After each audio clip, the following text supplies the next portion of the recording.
of our seats here as we await the final result in that Spain-Uruguay game. Exactly like those Cape Verde players are there wondering if they will secure their spot in the knockout stages. And Stephen, what a story it'll be if it does come to pass. Just seconds left. That's incredible. Look at these scenes. Yeah, they've done it, haven't they? Yeah. Incredible. Special. This is what the World Cup's about. We watch it to see Messi and Ronaldo and Mbappe, but this is incredible. Look at them. They've won the World Cup. This is their win. Knockout stages. Special achievement. It's absolutely phenomenal, it really is, Marie. As Stephen said, this is why we love the World Cup, the global game, the beautiful game, and we will have our moments when Messi and Ronaldo and all those boys will come to the party, but this is absolutely incredible in terms of the group stage and smaller countries having their moment. And for Cape Verde to get qualified second in the group table as well, Marie, in the final classifications, it's absolutely unbelievable. And of course, with our Irish eyes and our Irish angle, and for Pico to be involved in that and lead them in the 3 games as well, one of their leading players in the 3 games, and now to face the unbelievable challenge next week of Argentina. So Stephen, you're not going to be getting him back anytime soon because he has to prepare for a game against Argentina and Messi. Yeah, and you'd have to fancy him to go and beat Argentina, so we probably won't get him back for another 2 weeks. You're in Sligo, is it, next week, Stephen? In Sligo, you might come home for the Sligo match. He's missing down. He has bigger problems next Friday, let me tell you. Oh, it's unbelievable, Alan, really, when you think about the journey that Pico has been on, the stage that he stepped onto, and just how much he belongs on that stage as well. It's been amazing to watch it. Yeah, I think that's it's a good point, Marie, in terms of the journey. But you said what Pico is on, what they've all been on, to be fair, because I'd say, obviously, we're not familiar with a lot of those players. We're more familiar with Pico because he plays in our domestic league, and obviously Stephen is his manager. But in terms of all those players, I'd say they're on similar journeys, if not kind of probably lesser ones. So it's absolutely incredible. It really is, Marie. And as I said, Stephen touched on it there, the World Cup. This is what it's all about, those moments. We had great scenes with Ecuador last night, and that's what you want to see. Like, it's a festival of football, really. It's the elite level, and there's the final classifications. I'll let you take it through, Marie. Yeah, so it's confirmed now that Cape Verde are in that second spot, so they advance to the knockout stages, Spain finishing top. But it really is about Cape Verde. That's the story, the group. That's the story of the World Cup so far, Stephen. This small country, this team that nobody had really heard of, bar a little bit about Pico. But for them to be on this amazing journey and a fairy tale, really, for all of them. Yeah, they've won the hearts of not just this nation. I think they've won the hearts of people around the world in terms of how they've gone and approached it. Like you said, no one really knew them before the tournament. And to a man, they've stuck together and fought. Yeah, tonight was lacking a little bit of quality. Tonight was about getting through. Tonight was about getting to the knockouts. They've done it. The manager deserves incredible credit as well. How he's set his team up in the first 2 games. And what they've achieved might never be done again in any of our lifetimes. So it's a special. Are the Shamrock Rovers players all still up at 3 a.m. now watching the game? I'm sure they are. Yeah, they were all going to watch it together, which is nice. We're extremely proud of him, and he's doing something that 10 years ago, if you had a thought about it, you'd be laughed at and said, stop being silly. And now he's going to play against the greatest player that's ever lived next week. Incredible, absolutely incredible. Yeah, and even we're on about the journey, like Dini Borges there, kind of playing in the United Arab Emirates with a team called Al Battah. I let you find out who they are, Marie. Ryan Mendes kind of bouncing around clubs all throughout his career. He's 36 now. Had a spell at Nottingham Forest for a period back in the Championship in 2015. But these lads have been on some journey, the whole lot of them. The goalkeeper's 40, there he is. He was crying after the first match. I think he'll be crying again tonight. And he'll go through all the emotions, he really will. Marie, look, she wants the jersey, so Vazinia, that's the lad. I think his Instagram followers went through the roof. So it's been incredible, it really has. And they've a big following over there as well, to be fair. Plenty of fans, Pico's family and all. We've kind of got to know them over the few weeks as well. Regulars on Liveline here every week. So it's a great story. And the fact that there is an Irish angle, and Stephen, of course, knows him really well, Pico. And I think the one thing I can take out of it from listening to his family, listening to Stephen, it couldn't happen to a nicer lad. Even you speak to, we know obviously, I would know a lot of the lads around the league, and everybody speaks so highly of him that he's a good lad. So I think the phrase Stephen used is that good things happen to good people, and sometimes it always doesn't happen to good people, but for the likes of him, it's happened, and incredible. And do you have a Cape Verde jersey, Stephen? No, I'll be getting one now after tonight. I can't believe he's never given a jersey, no? I think I gives nothing to nobody. He's the tightest man in Ireland. All right, well, more on that. I think everybody will be looking for jerseys after this evening, especially with that messy game coming up. What an evening, what a day, what a night it has been for Pico Lopez. And Stephen, you are leaving your phone on the desk because you've given him a call there. He might call back. Wouldn't that be amazing? Amazing for all of us to hear from him. But obviously, you've got a great relationship that he can do that. Yeah, I know. Look, we tried our hand, didn't we, to try and get him, but he's obviously still celebrating, and rightly so. A special night for him, and I'm sure he's. I said before the game that he's letting himself to enjoy the moment, and they don't get much better than this qualifying for the knockouts of the World Cup. So. Enjoy every moment. Hopefully he rings us back now in a minute and we can put him on. I'd say he's probably thinking you're ringing him with a bit of analysis and feedback, so he might leave it for a while. Alan, they did get there in the end, but they made it quite hard for themselves, Cape Verde. Yeah, they absolutely did. We kind of thought beforehand that it would be a cagey match, Marie, and it kind of played out like that, but I always felt they were the ones pushing.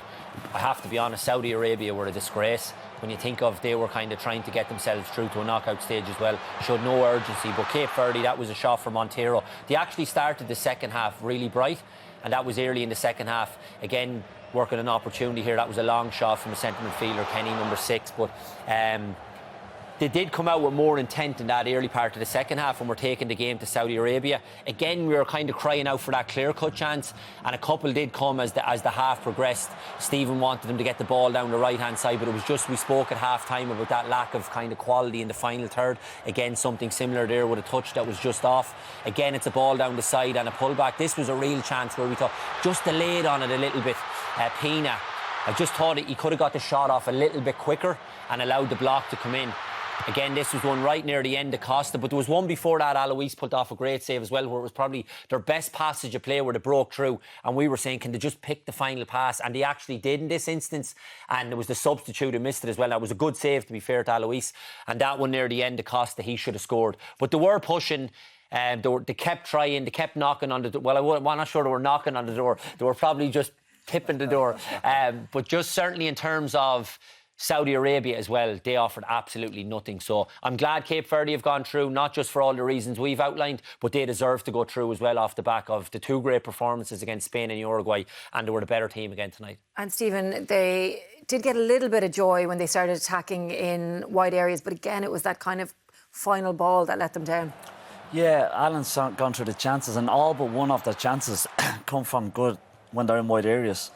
For some reason, they kept looking to go back central, and that's where Saudis are really heavy with numbers. But when they went wide and when they put good quality into the box, they got chances off the back. This is an example. They've got a real chance then. It's really poor quality. Every time they went wide and played with quality, they got opportunities off the back, and I'm really surprised that they didn't recognise or sense or feel it in the game. When you're in games like that, you feel what's working, and they didn't do it enough. But like we said, every time they went wide, they got brilliant. Even here, just slip him down the side, and it's an easy cross across the box. But he comes back inside into where all the bodies are, into a congested area, and they kept doing it. It was really, they put the ball in the box there. It's not a good cross, but the keeper drops it, and it's a chance. If you put the ball in the box, you make the other team defend. By coming back inside, they kept letting them off the hook and letting them off the hook. And when they play Argentina, the chances are going to be few and far between. When they get a chance to cross the ball, they're going to have to cross the ball. It can't be... they were too focused on coming central, and it was too congested. And yeah, it's an area they'll definitely have to improve on. Yeah, you'd hope that they'll learn from it in time for that Argentina game. We've been speaking about Pico pretty much since the game ended, but you've been watching him throughout this game intensely and closely. What was his performance like? Again, Spain, I thought he was good for certain reasons. Uruguay, he was a lot better because he had a lot more on the ball. Tonight, he's made, I think it's 47 or 48 passes successful in the game, which is incredible for a centre-back.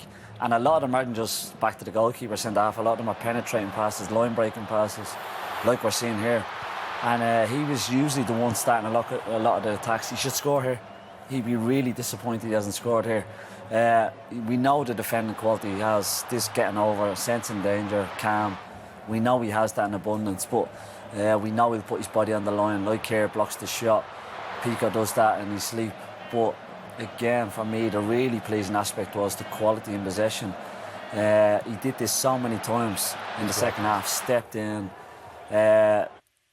really broke Saudi Arabia's press and got them up the pitch, and that's something maybe that gets overlooked at him because he's such a good defender. But his improvement on the ball and his confidence, and you could see it against Spain, even though I had a go at him about it. He improved against Uruguay, and then today he was up a level again in terms of his distribution was really, really good. Just on that, Marie, we spoke pre-match just about his development over the years with Shamrock Rovers, and that's a clear indication of his development because we spoke about the contrast between Cape Verde and Shamrock Rovers being a possession-based team, and we go to games every Friday night and Stephen's team will have 80% of the ball. He'll be the one starting attacks.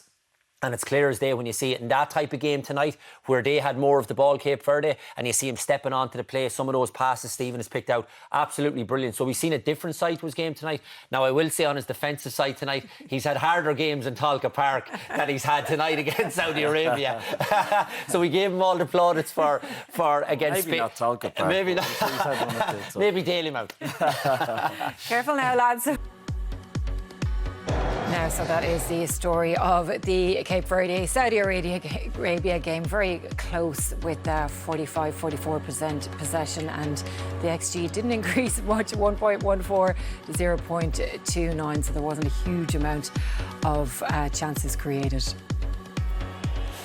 Now, this is the Spain goal that ultimately helped secure a last 32 spot for Cape Verde, and Uruguay are now out because of their loss to Spain. Stephen, so next Friday night, 11 o'clock, Cape Verde are going to be taking on Argentina. Pico will be facing up against Messi, 11 o'clock in the Hard Rock Stadium in Miami. You will be in the showgrounds in Sligo. Tough life for Pico Lopez, having to go and play in these huge, amazing stadiums on the biggest stage in the world. I'm not sure we've got the better deal next Friday. We're in the showgrounds. He's in the Hard Rock playing against Messi. But it's, again, stuff dreams are made of, isn't it? It's incredible for him. And, it doesn't get bigger or better than that, playing against the World Cup holders, against the greatest, in my opinion, that's ever played the game. Doesn't get better than that. So, yeah, special.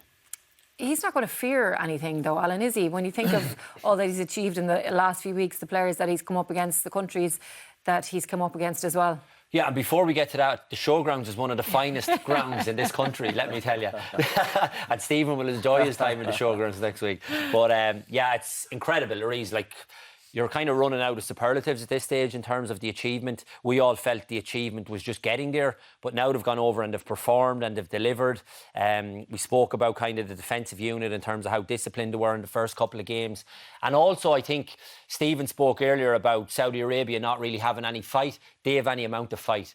They have real kind of a togetherness, which is so important, especially as an underdog. That can carry you so far. And we've seen that in the tournament. And they'll go into the game next week. They won't be fazed by that. I've mentioned already that they've played Spain. You won't play much better than Spain.